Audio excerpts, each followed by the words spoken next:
ইন্ডিয়াতে গতকালকার টি-20 বিশ্বকাপ জিতে গেছে, এটা পুরান খবর। নতুন খবর হচ্ছে সূর্যকুমার যাদব ডেভিড মিলারের যে ক্যাচটা ধরেছেন সেইটা সূর্যকুমার যাদবের পা স্পষ্ট দেখা যাচ্ছে একটা ভিডিওতে। বাউন্ডারি লাইন ঠাস করেছে, ঠাস, কিন্তু আম্পায়ার মাত্র একটি অ্যাঙ্গেল থেকে দেখে কি ডেভিড মিলারকে আউট দিয়ে দিলেন। ইন্ডিয়াকে আইসিসি ট্রফি বিশ্বকাপ জেতানোর জন্য আইসিসির সে কি দৌড় জোর,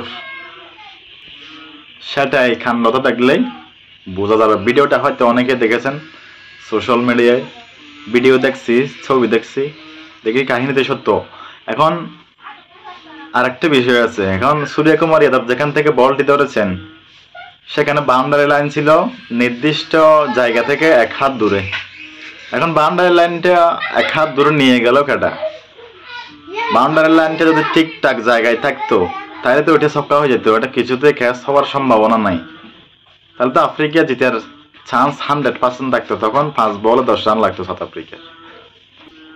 কত কিছু করে যে আইসিসি ইন্ডিয়াকে শিরোপা জেতানোর জন্য, এইগুলো দেখলে কি বোঝা যায়।